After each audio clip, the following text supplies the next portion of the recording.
Olá, que bom que você está aqui. Este é o RMR Radar. Relaxe. Você está seguro aqui. Aqui está nossa primeira história. Minha vizinha Karen invadiu meu carro e acabou sendo presa. Isso foi há 1 ano. Eu, mulher de 30 anos, tinha acabado de me mudar para um bairro tranquilo. Nada de especial, apenas uma rua sem saída tranquila com famílias, aposentados curiosos e uma vizinha que eu rapidamente descobri ser uma verdadeira Karen. No começo, ela parecia inofensiva, um pouco passivo-agressiva, mas dava para lidar. Uma vez, ela deixou um bilhete na minha porta porque meu capacho dizia, "Vá embora." Ela disse que era antipático e poderia prejudicar a imagem do local. Eu ri, mas deveria ter visto aquilo como um aviso. O problema começou quando comprei um carro novo. É um SUV elétrico elegante, azul meia-noite, com vidros escurecidos e um sistema de segurança que envia alertas para o meu celular. Não é um supercarro, mas com certeza se destaca em comparação com os sedãs bege que ocupam o resto da rua. Logo depois, Karen começou a comentar. "Ah, agora está querendo se exibir, né? Ou então, não precisamos de distrações chamativas nesse bairro." Depois vieram as perguntas. "Precisa mesmo de um carro desses? Tem certeza de que não é avançado demais para você?" Sempre com aquele sorriso doce e condescendente. Eu simplesmente ignorei. Mais uma vez, eu a subestimei. Na manhã de segunda-feira, acordei com uma notificação do app de segurança do carro. Movimento detectado às 3h12 da manhã. Eu conferi as imagens e lá estava ela, Karen, de camisola, tentando abrir a porta do meu carro com o que parecia ser um molho de chaves e uma lanterna. Eu ainda estava meio grogue e achei que talvez estivesse sonhando. Mas lá estava ela, nítida como a luz do dia, puxando a porta e saindo como se nada tivesse ocorrido. Eu fiquei chocado. Minha vizinha tentou arrombar meu carro. Fiz o que qualquer pessoa sensata faria. Baixei as imagens, salvei em vários locais e liguei para o telefone da polícia para casos não emergenciais. Levaram isso muito a sério, principalmente após eu mencionar que ela tinha ferramentas e parecia tentar entrar. 2 policiais apareceram naquela tarde e foram falar com a Karen. Vi da janela enquanto ela, de roupão, atendia a porta e fingia não entender do que falavam. Eu consegui ver o momento em que eles mencionaram as imagens. O comportamento dela mudou completamente. De repente, ela ficou na defensiva, levantou as mãos e disse que achou que tinha visto fumaça saindo do meu carro e só estava verificando se não estava pegando fogo. Boa tentativa. Ao perguntarem por que ela tinha uma lanterna e chaves, respondeu que apenas pegou o que estava sobre a mesa ao sair. Os policiais não acreditaram, principalmente após eu mostrar o vídeo ampliado dela segurando claramente uma gazua, e não chaves. Perguntaram se eu queria prestar queixa. Eu hesitei no começo, não querendo ser aquele vizinho. Mas aí eu pensei bem, se fosse o contrário e eu estivesse rondando o carro dela às 3 da manhã, não tenho dúvida de que ela me colocaria em algemas mais rápido do que você pode dizer violação das regras do condomínio. Então eu disse sim. Karen foi presa no mesmo dia por tentativa de arrombamento de veículo e posse de ferramentas de arrombamento. A cereja do bolo? Enquanto ela era colocada no banco de trás da viatura, ela gritou que ia me processar por sofrimento emocional. Minha câmera de segurança registrou isso também. Agora é o meu vídeo favorito. Após a prisão, o bairro inteiro começou a fofocar. Uma das minhas vizinhas trouxe biscoitos e sussurrou: "Todos nós queríamos fazer alguma coisa em relação a ela há anos. Obrigado." Aparentemente, eu não era o único com quem a Karen tinha mexido. Ela já denunciou crianças por patinete na calçada, tentou banir um cachorro por latir e uma vez gritou com alguém por cortar a grama antes das 10 da manhã. Desde então, tudo ficou quieto. Karen voltou para casa 1 semana depois e desde então evita contato visual comigo, mantendo as persianas fechadas. Moral da história: se você vai agir como o cão de guarda do bairro, certifique-se de não ser flagrado pelas câmeras arrombando e invadindo, porque às vezes o bairro revida. Ah, e sempre invista em um bom sistema de segurança. Vale cada centavo. Alguns dizem que cercas fazem bons vizinhos. Eu diria que câmeras fazem vizinhos ainda melhores. Sim, até pagarem fiança e planejarem o próximo roubo contra você. Sou o babaca por ter estragado o casamento da minha mãe? Minha mãe se casou com o marido dela quando eu tinha 10 anos, hoje tenho 16. Ele queria ter filhos, mas como minha mãe não podia, ela disse que ele poderia ser como um pai para mim. Ele concordou, e acho que ambos esperavam que eu o visse como pai. Mas eu nunca o vi como pai, eu já tinha um pai. Ele morreu quando eu era pequeno, mas ainda era meu pai. Ninguém mais ocuparia esse lugar na minha cabeça. Sempre vi o marido da minha mãe apenas como isso, o homem com quem ela casou, não como pai ou padrasto que eu quisesse que me adotasse. A gente se dava bem. Ele nunca me tratou mal, mas sempre que me chamava de filha, algo em mim resistia. Eu corrigia quem o chamava de meu pai. Às vezes ele falava sobre adoção e eu sempre dizia não. Ele nunca explodia por causa disso, mas dava para perceber que ele ficava decepcionado toda vez. As coisas chegaram ao limite meses atrás, quando precisei fazer um projeto de arte sobre minha mãe e meu pai biológico para a escola. Nem considerei incluir o marido da minha mãe, pois ele não é meu pai. O projeto era restrito à sala, mas minha professora gostou tanto que enviou por e-mail para minha mãe, sugerindo que ela me incentivasse a fazer mais arte. Minha mãe adorou e mostrou ao marido, o que aparentemente foi a gota d'água para ele. Ele falou para minha mãe que não podia mais fazer isso. Ele disse que queria muito ser pai e achou que poderia ser o meu, mas nunca dei essa chance a ele. Ele disse que não podia esperar até eu crescer para talvez aceitá-lo. Ele disse à minha mãe que, aos 51 anos, ainda podia encontrar uma parceira para ter filhos. E então ele foi embora. Ele entrou com o pedido de divórcio. Antes de ir embora, ele disse que esperava que eu me arrependesse, pois eu não fazia ideia de como aquilo poderia ter sido bom para mim. Desde então, minha mãe está furiosa comigo. Ela diz que preciso consertar as coisas, ligar para ele, dizer que o vejo como meu pai e tentar resolver antes do divórcio ser finalizado. Falei para ela que não mentiria. Ela então perdeu a cabeça e disse que fui egoísta por anos, pois ele esteve na minha vida quase tanto quanto meu pai. Agora, por minha causa, não terei figura paterna no casamento, nem avô para meus futuros filhos. Falei para ela que nunca o chamei de figura paterna. Meus avós sempre ocuparam esse papel para mim. Isso a deixou ainda mais brava. Ela falou que, se eu me importasse, faria de tudo para salvar o casamento dela. Falei para ela que a amava, tentei me dar bem com ele por ela, mas não fingiria que ele era meu pai, só para ela seguir casada. Lembrei a ela que não pedi um novo pai quando o meu morreu, mas aceitei sua escolha. Respeitei que ele era marido dela, mas isso não fazia dele meu pai. Ela falou que eu só inventava desculpas e devia me envergonhar por estragar algo bom. Sou idiota por não tentar trazê-lo de volta? Você não é babaca. Eu acho que sua mãe é a babaca aqui. Ela deveria ter imposto limites ao se casar e deixado claro desde o início que ele nunca seria seu pai. Concordo que seu padrasto foi idiota ao tentar assumir esse papel só por não poder ter filhos. Parece mesmo que ele queria que você preenchesse esse vazio, não porque ele realmente queria ser seu pai. Quanto ao professor de arte, não está certo. Deveria ao menos ter perguntado antes. Você não foi o babaca nem destruiu o casamento deles. Ele queria ser pai. Não querer que ele fosse seu pai não te faz errado, só mostra que vocês não estavam em sintonia.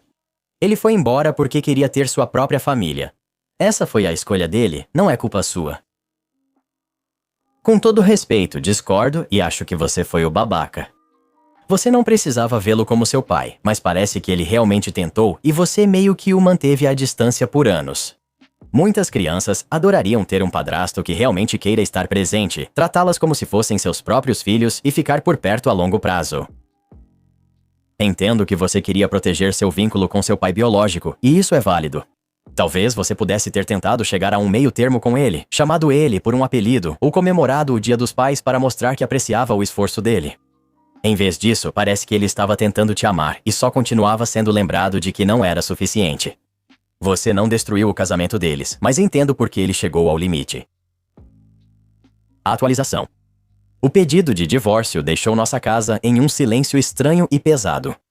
Minha mãe só falava comigo para dizer o que eu devia fazer para consertar isso. Ela queria que eu ligasse, pedisse desculpas e prometesse vê-lo como pai. Disse que não faria isso e não falaria algo que não sentia só para manter o casamento dela. Ela não gostou nada disso. Numa noite, ela quase implorou para eu fazer isso.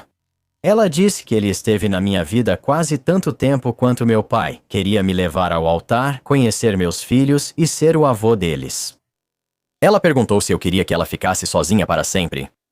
Disse a ela que sentia muito que ela estivesse sofrendo, mas nunca vi ele como pai, e isso não mudaria só porque ameaçava ir embora.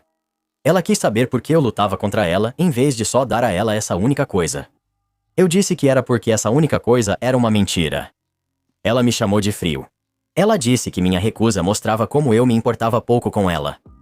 Eu não gritei de volta, mas disse para ela que isso não era verdade.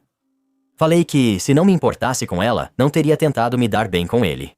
Teria tornado a vida dela miserável desde o início, mas não fiz. Aceitei ele na família por causa dela? Eu só nunca aceitei ele como meu pai. Ela não respondeu. Ela simplesmente saiu da cozinha e não falou comigo pelo resto da noite. A casa está ainda mais silenciosa. Não sei se eles vão se divorciar, mas se isso acontecer, acho que minha mãe sempre vai me culpar. Sei que esse não é o final dramático que alguns gostariam, mas é honesto. Não escolhi esse casamento nem esse homem e não posso forçar sentimentos que não tenho. Acho que ele merece viver como quer, mesmo que vá embora. Acho que mereço guardar a lembrança do meu verdadeiro pai sem culpa por não substituí-lo. Obrigado a todos que deram bons conselhos, isso realmente me ajudou a me sentir menos sozinho nisso. Eu aviso se acontecer algo importante. Você não é o babaca. Que bom que você foi firme e não mentiu só para manter o casamento. Isso te pouparia infelicidade no futuro. Você não escolheu perder seu pai, nem ganhar outro. Sua mãe sofre, mas exige demais de um adolescente para resolver algo que não é sua responsabilidade. Você pode valorizar sua relação com seu pai biológico e, ao mesmo tempo, respeitar o marido da sua mãe, como você fez. É uma situação triste, mas não se pode forçar um vínculo inexistente. Seu padrasto queria ser pai, o que é compreensível, mas sempre apostou que você o aceitaria. Ser honesto sobre seus sentimentos não é errado. Espero que sua mãe perceba que te culpar não muda que ele foi embora porque queria outra vida. Não porque você não entrou no jogo. Imagine culpar seu filho porque seu casamento acabou. Certo, esse não é papel de criança. Ela não escolheu o cara nem assinou o contrato dizendo, vou te chamar de pai. E o padrasto? Ele poderia ter ficado se realmente quisesse fazer parte da vida dela. Certo, mas em vez disso, ele desistiu da paternidade como se fosse um videogame. Pelo menos o OP não cedeu e fingiu só para agradar todo mundo. Ela foi sincera, o que é mais difícil do que parece quando todos na casa te culpam. A namorada do meu amigo pediu que saíssemos de casa para ela dar uma pequena festa. Meu namorado e eu estamos juntos há 2 anos e há 6 meses compramos nossa primeira casa. Não é grande, mas é nosso e estávamos muito orgulhosos. Para ajudar a pagar o financiamento, alugamos o quarto extra para o melhor amigo do meu namorado, James. Eles se conhecem desde pequenos. Temos também um filhote de 5 meses.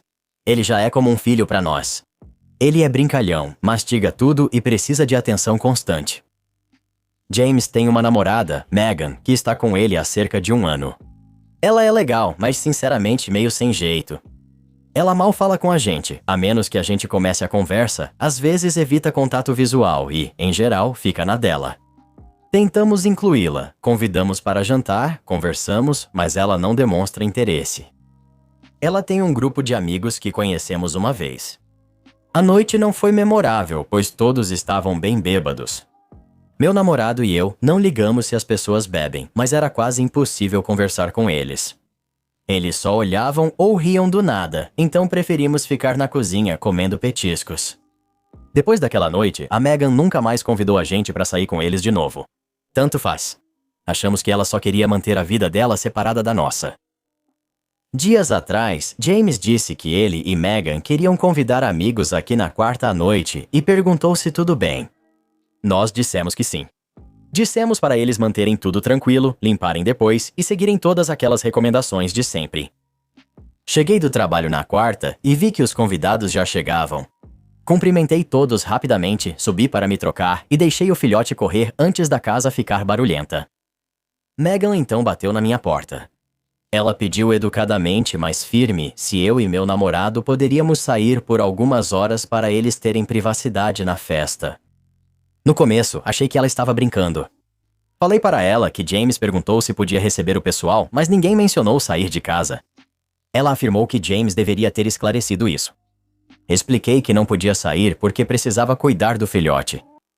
Megan se ofereceu para cuidar do filhote, sugerindo que eu deixasse meu cachorro de 5 meses com seus amigos bêbados para ficarem com a casa só para eles. Eu disse não de novo, o mais educadamente possível, mas ela não deixava o assunto para lá. Ela ficou parada tentando negociar, como se eu fosse o irracional. Finalmente, eu encerrei o assunto. Disse a ela que ela e James podiam receber amigos, mas nós não sairíamos de casa. Ela parecia frustrada ao se afastar. Meu namorado chegou em casa um pouco depois e eu contei a ele o que aconteceu. Ele também se confundiu, mas concordou que tínhamos todo o direito de ficar. Mantivemos o filhote lá em cima conosco quase a noite toda para evitar que fosse pisado, enquanto a festa seguia normalmente. James mandou mensagem para a gente hoje cedo que Megan ficou chateada porque estragamos sua festa e a envergonhamos diante dos convidados. Segundo James, ela nos considera rudes e antipáticos porque, quando saímos com os amigos dela, não nos esforçamos mais. James quer que peçamos desculpas a Megan, pois ela passa por momentos difíceis e precisava dessa festa para relaxar. De jeito nenhum. Falamos para James que era indelicado pedir aos donos que saíssem da própria casa para uma festa. Meu namorado até mandou mensagem para ele dizendo que Megan deveria se desculpar. Falei para James que só aceitaria se ela dissesse isso na minha frente. Entendo que James está em situação complicada, mas isso é ridículo. Goste eu ou não, Megan vai seguir aparecendo aqui. Eu só não sei como lidar com ela daqui pra frente. Moleza. Permita que Megan fique no máximo 2 noites por semana, ou ela paga aluguel, caso contrário, não poderá ficar lá. Em nenhuma circunstância ela pode convidar pessoas para lá. Se quiser ser anfitriã, que seja na casa dos pais dela. Vamos deixar isso bem claro. Você é o dono desta casa. James aluga um quarto. Megan não paga nada. Mesmo assim, Megan acha que pode te expulsar da sua casa só para fazer uma festa? Ela não é só socialmente estranha, ela se acha no direito. Ela não pode transformar sua casa em centro comunitário. Avise ao James que não renovará o contrato se isso continuar. Até lá, Megan não será bem-vinda se não respeitar que você mora lá. Não aceito que ela, sem morar lá, queira impor as regras da casa. Ela não é inquilina, ela não é família, ela não é sua amiga. Ela é só a namorada do James. Você não deve nada a ela e não precisa pedir desculpas. Atualização. Uau! Sinceramente, eu não esperava que tantas pessoas fossem comentar, mas os comentários de vocês realmente me deram confiança para manter minha posição. Foi bom saber que não exageramos ao mandarem a gente sair da nossa própria casa. Primeiramente, obrigado a todos pelos conselhos. Muita gente se indignou por nós, e foi bom ver que eu não estava sendo irracional. Esta atualização não é tão dramática, mas imaginei que as pessoas gostariam de saber como isso se resolveu. Depois de ler tudo, meu namorado e eu decidimos que precisávamos ter uma conversa séria com James e Megan. Eu não queria que isso virasse meses de constrangimento sempre que ela viesse. Vamos nos encontrar com eles sexta à noite após o trabalho. Sendo sincero, eu estava nervoso. Megan não é fácil de conversar mesmo nos melhores momentos e James evita tanto conflitos que eu duvidava do quanto ele falaria. Antes de chegarem, meu namorado e eu fizemos um plano: manter a calma, explicar tudo claramente e evitar mal-entendidos sobre de quem é a casa. Quando chegaram, todos sentamos na sala de estar. O clima ficou tenso desde o início. Megan ficou sentada na beirada do sofá, como se estivesse pronta para ir embora a qualquer momento. James parecia cansado, como se não dormisse bem desde a festa. Dissemos que não estávamos bravos por trazerem amigos, mas não gostamos que nos pedissem para sair da nossa casa e deixar nosso filhote para trás. James assumiu que não contou que Megan queria privacidade. Ele só disse que eles queriam receber amigos, então fomos pegos de surpresa quando Megan bateu na nossa porta e tentou nos fazer sair. Foi aí que Megan interveio. Ela disse que nós é que éramos mal educados por ficarmos, porque sempre recebemos pessoas e nunca saímos. Falei pra ela que isso é verdade, mas nunca pedimos ao James pra sair quando recebemos amigos. Sempre convidamos ele pra ficar com a gente se quisesse, e se não quisesse, tudo bem também. Megan disse que não iríamos nos dar bem com as amigas dela de qualquer forma. Ela disse que somos muito diferentes e não queria que a noite ficasse desconfortável.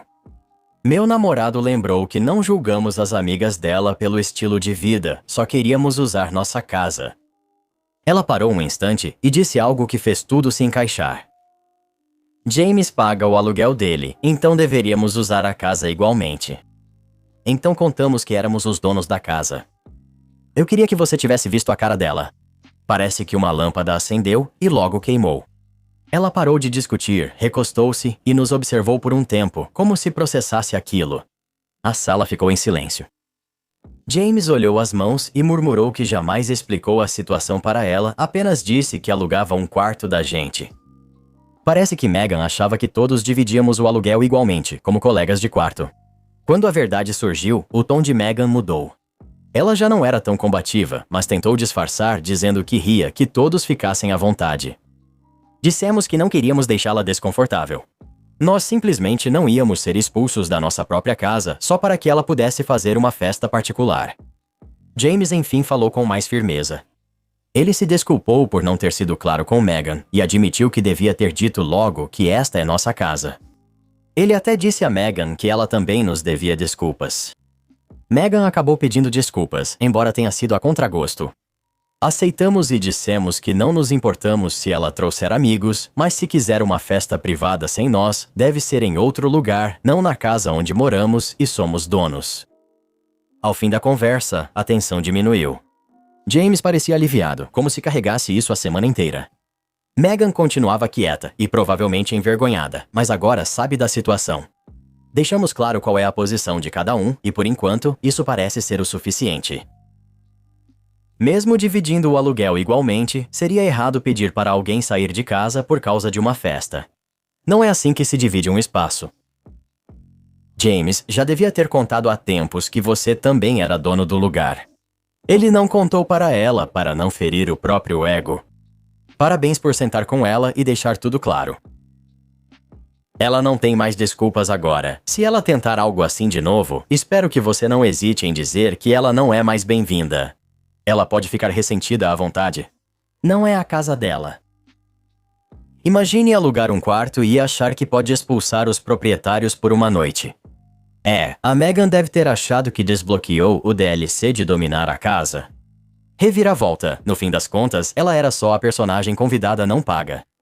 E agora, ela foi rebaixada a figurante com status de NPC. Karen tentou passar na minha frente na loja. Perguntei por que ela é mais importante que eu. Há um tempo, meu marido comprou um laptop para mim no Sainsbury's. Ele trabalhava lá na época, então conseguimos um bom desconto compensando comprar lá em vez de online. No início, fiquei satisfeito, mas depois de alguns dias percebi que não era o que eu precisava. Especificações erradas, um pouco lento. Então devolvi. Fui à loja numa tarde de semana, quando estava com um movimento moderado. 2 rapazes trabalhavam no balcão de eletrônicos. Entrei na fila, esperei, e quando ficou livre, ele veio sorrindo perguntar como podia ajudar. Expliquei sobre o notebook, mostrei o recibo e ele disse que estava tudo certo. Fomos juntos à seção de notebooks para ver minhas opções. Ele foi adorável, educado, conversador, realmente prestativo. Analisávamos especificações e preços quando, de repente, uma mulher surgiu e falou com ele como se eu não existisse. Ele olhou para mim, depois para ela, e educadamente disse que já ajudava alguém, mas havia outro assistente no balcão. Ela não pareceu muito feliz, mas foi embora. Eu sorri para ele e disse para não se preocupar, já trabalhei no varejo antes e sei como é, e continuamos. Nem 2 minutos depois, outra mulher apareceu. Esta era mais velha, barulhenta e se via como prioridade máxima. Ela não esperou, apenas fez seu pedido, balançando um produto e falando por cima de mim. O rapaz, um pouco indeciso, repetiu à segunda mulher que já atendia uma cliente e que ela poderia pedir ajuda no balcão. Em vez de ir embora, ela cruzou os braços e disse que só ia demorar 1 minuto. Virei para ela com a minha voz mais doce e disse, com licença, o que faz você ser mais importante do que eu? Ela ficou paralisada, como se não esperasse que eu fosse falar. Então ela disse, vai levar só 1 minuto. Continuei olhando para ela, ainda com calma, mas um pouco mais firme desta vez, e perguntei novamente, o que te torna mais importante do que eu? Dessa vez, sem sorriso. Dava para ouvir um alfinete cair naquele corredor. Ela parecia desconcertada, olhou para o rapaz em busca de apoio, mas ele apenas apontou para a mesa novamente. Ela soltou um verdadeiro e saiu pisando forte, resmungando baixinho. Meu adorável jovem assistente quase caiu na risada. Ele disse que foi a melhor resposta que já viu e admitiu que por um momento foi um pouco assustador. Dei um grande sorriso para ele e rimos disso antes de terminar. Ele me ajudou a escolher o modelo ideal, conferiu os acessórios e saí com um laptop que funciona perfeitamente até hoje. Com licença, o que te faz mais importante do que eu? Essa é uma maneira bem elegante de dizer, fica quieta, querida. O melhor é que ela repetiu isso 2 vezes. Aquela segunda vez foi o golpe de nocaute. O coitado quase desmaiou, mas você sabe que ele estava torcendo pelo OP o tempo todo. Ele ainda conta essa história na sala de descanso. Sou babaca por dizer à minha filha que não vou ceder, mesmo que ela nunca mais fale comigo? Minha filha Casey, de 17 anos, trabalhou e economizou por 1 ano para comprar um carro melhor do que o que poderíamos pagar com nosso orçamento. Minha filha Alana, de 16 anos e com TDAH, tirou a carteira recentemente e pediu para dirigir o carro da Casey. Casey permitiu, mas há cerca de 6 meses, Alana sofreu um grave acidente, deixando o carro inutilizável. A indenização do seguro foi insuficiente para a substituição e ainda houve as contas médicas da Alana pelo acidente, felizmente sem danos permanentes, apenas um braço e uma perna quebrados. Não podíamos comprar outro carro para o Casey imediatamente. Alana e nós pedimos desculpas ao Casey, pois não podíamos substituir nosso carro. Casey não aceitou nossas desculpas e tem nos evitado, faltando aos jantares de família e agindo como se a mãe dela, a Alana e eu não existíssemos. Ela só nos procura quando precisa de assinatura para a escola. Eu implorei para ela ir a uma sessão de terapia familiar e ela acabou concordando, mas com a condição de que a Alana não poderia estar presente. Na terapia, ela afirmou que só retomará o relacionamento quando trocarmos o carro dela, o que só deve ocorrer no próximo ano. Quando o terapeuta perguntou como ela esperava que a gente fizesse isso, a Casey disse que poderíamos simplesmente fazer a Alana trabalhar para ganhar o dinheiro. O problema é que a Alana tem TDAH severo e já enfrenta dificuldade nas tarefas escolares. Eu estou preocupado que fazer ela trabalhar para ganhar o dinheiro prejudique as notas dela e tenha consequências significativas para o futuro. O Casey disse, bem, ela deveria ter pensado nisso antes de destruir meu carro.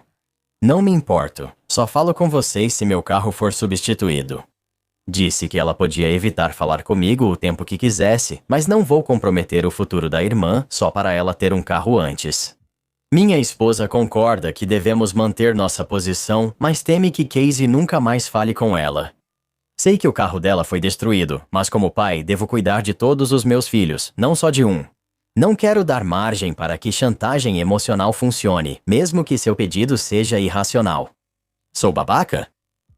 Deixando a Alana de lado, que lição a Casey vai aprender aos 17 anos? Espero que não pense que esforço e bons hábitos não servem para nada. Alguém se perguntou quanto foi preciso insistir para Casey deixar a Alana dirigir o carro dela? Você é o idiota. Só tenta proteger a Alana das consequências. Se a condição dela é tão ruim, por que deixaram ela dirigir? Você é o babaca. Você se diz responsável pelos 2 filhos, mas só cuida de um. Ao não dar consequências para a Alana, como exigir que ela arrume um emprego, você protege apenas o futuro dela. Mas Casey já sofre as consequências. Perdeu o carro, mas você ignora. O favoritismo está bem claro aqui. Sou idiota por dizer ao meu noivo que não quero um anel de noivado da Temu? Tenho 27 anos, sou mulher. Meu noivo, de 29 anos, me pediu em casamento há algumas semanas. Fui pega de surpresa, mas estamos juntos há 3 anos e tudo vai bem, então fiquei animada e aceitei. Eu realmente gostei do anel quando o vi pela primeira vez, e meus amigos e minha família acham que ele é deslumbrante. É de corte oval, com diamantes ao longo do aro. Perguntei onde ele comprou, mas não quis contar, só falou que fez um ótimo negócio.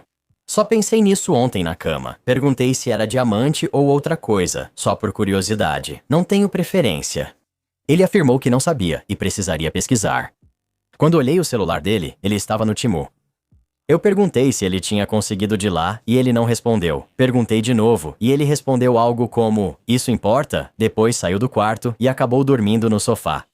Passei a noite toda me sentindo confuso. Hoje, decidi baixar o aplicativo e procurei meu anel. Encontrei um idêntico, anunciado por $38. Estou irritado. Ele ganha bem, $1.000 por ano e acho que poderia ter gasto mais em um anel do que um da Temu. Sou idiota por dizer que não quero? Atualização. Ele chegou enquanto eu falava com uma amiga no FaceTime. Desliguei e conversei com ele por 1 hora. Ele pediu desculpas por dormir no sofá, disse que precisava pensar e não concorda com minhas preocupações sobre as alianças, afirmando que pesquisou e elas são bem avaliadas. Ele afirmou que, se a aliança quebrar, vai substituir, mas não garantiu que será uma melhor. Recebi mensagens dizendo que a aliança pode fazer mal à saúde e que a Temu tem padrões ruins para joias e práticas trabalhistas, então não quero mais usá-la. Ele foi para a casa do irmão. Eu normalmente iria, mas o clima está tenso. Sou idiota por dizer que ainda não quero usar? Atualização. Ele chegou em casa de manhã enquanto eu estava em reunião de trabalho remoto. Esses comentários me deixaram com a cabeça a mil a noite toda. Dormir só 3 horas, então talvez eu esteja errado por citar as finanças dele. Sobre os boatos de interesseira, quando nos conhecemos eu ganhava mais e pagava as coisas. O salário alto dele é recente. Tenho meu dinheiro e não dependo dele. Perguntei o que estava acontecendo, se precisava me contar algo ou se estava me testando. Isso o deixou irritado. Ele perguntou: que tipo de pessoa você acha que eu sou? Pão duro? Mentiroso? Você claramente pensa mal de mim. Mesmo assim, ele nunca me deu motivo. Perguntei por que ele desviava das perguntas para se vitimizar e evitar responder, e ele tentou sair de novo. Tentei acalmar e falei que entendo o lado dele, mas preciso saber se ainda me ama. Ele imediatamente pediu desculpas e ainda quer se casar. Ele disse que eu posso escolher meu próprio anel e comprá-lo com meu próprio dinheiro. Ele disse que está cansado de falar sobre isso e que agora já é passado. Ele age como se nada tivesse acontecido desde aquela conversa. Ouço-o lá fora pulando e cantarolando feliz, e isso me incomoda. Talvez eu esteja exagerando, mas não acho que eu consiga lidar com um casamento com alguém assim. Eu fiquei com meu ex por 15 meses e ele me comprou vários anéis, não de noivado, da Temu. Nenhum durou mais de um mês. Todos deixaram meu dedo verde ou causaram alergia. Ele não trabalhava muito na época, então agradeci pelo presente, mas sinceramente preferia o que ele achava no chão do que as coisas problemáticas do Temu, por vários motivos. Você não é o idiota. Não me importo com o preço do anel, mas ele deve durar. Comprar justamente do Temu é ruim. Eu não sei. Normalmente, eu celebraria alguém que não entra nessa de noivado, casamento, gastar até a falência. Mas dólares? Sou mão de vaca, mas pagaria um pouco mais para comprar uma aliança de ouro com quilatagem razoável e economizaria nas pedras. Você não é o babaca. Não pediu um anel de $5.000. Só queria um feito de material conhecido, não de loja tipo Claire's. Você ganhou bijuteria. Um anel da Temu sugere um casamento no estilo Temu, sem consideração, de baixa qualidade e temporário. Não é necessário gastar uma fortuna em um anel de noivado. Faça o melhor e tente agradar seu parceiro, mas ele só rolou o Facebook e escolheu algo chamativo para você. Você não é o idiota. Imagine uma Karen selvagem usando fraude imobiliária para roubar a casa da amiga. É exatamente isso que acontece no nosso próximo vídeo, aquele que acabou de aparecer na tela. Dê um toque com o polegar ou clique no controle remoto. Karen e eu já esperamos por você.